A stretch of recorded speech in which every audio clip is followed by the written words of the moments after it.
अध्यारोपण का सिद्धांत है ना, प्रिंसिपल ऑफ सुपरपोजिशन। इस चैप्टर पर हम इसे टॉपिक पर चर्चा करेंगे। अध्यारोपण का सिद्धांत क्या होता है। इस सिद्धांत के अनुसार किसी आवेश पर अन्य अनेक आवेशों के कारण आरोपित परिणामी विद्युत बल उन सभी आवेशों द्वारा लगाए गए अलग अलग विद्युत बलों को योग के बराबर होता है। हम देखिए कि मतलब बताया गया है कि कैपिटल एक आवेश है जो बहुत सारे छोटे छोटे आवेशों से मिलकर बना हुआ है ना। स्मॉल मतलब कि छोटे छोटे आवेश देखिएगा कि यह एक कैपिटल मतलब कि क्यू एक आवेश है ना, छोटे छोटे आवेशों से मिलकर बना हुआ है। इसमें बताया कि यदि किसी आवेश Q पर Q1, Q2, Q3 Q1 के द्वारा लगाया गया बल F1, F2, F3 Fn हो तो Q का परिणामी बल क्या होगा।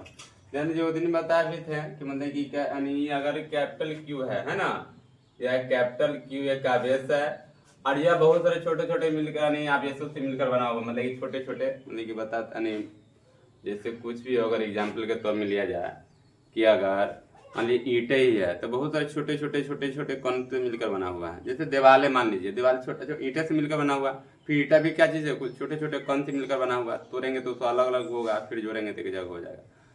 यह होता है ना जी। तो ये इसी तरह से एक आवेश भी है ना। और फिर इसी तरह बताया गया है क्या चीज की, यदि Q1, Q2, Q3 Q1 हो अनेक बिंदु आवेश है, ये अनेक बिंदु आवेश है ना। और इसका दूरी क्या है, सबका दूरी R1 है ना, इसका R1 है, इसका R2 है, इसका R3 है, इसका R4 है, इसका R5 है, इसका RN है।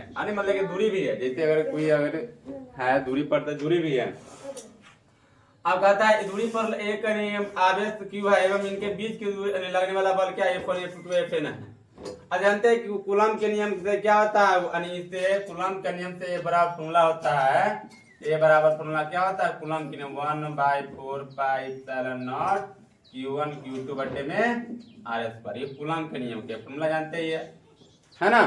1/4πε0 Q1 Q2 बटे RS पर कूलम के नियम से है। यहाँ तो कोई दिक्कत है समझने में, समझ में आ रहा ना कि मतलब कि ये कैपिटल Q आवेश है जो मतलब छोटे छोटे बहुत सारे आवेश से मिलकर बना हुआ है छोटे छोटे।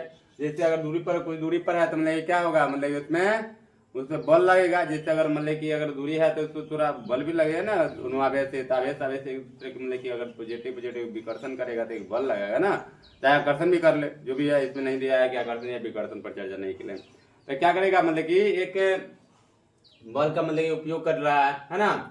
तो वैसे लिया और इसका तो कुछ दूरी भी होगा ना, थोड़ा सा मतलब डिस्टेंसिंग भी होगा, तो इसलिए R1 ठीक है। अब यह देखें यह कूलम यहाँ तक लेकर अब कूलम के नियम से जानते हैं, बट यहाँ कैपिटल Q है स्मॉल Q पर चर्चा किया है।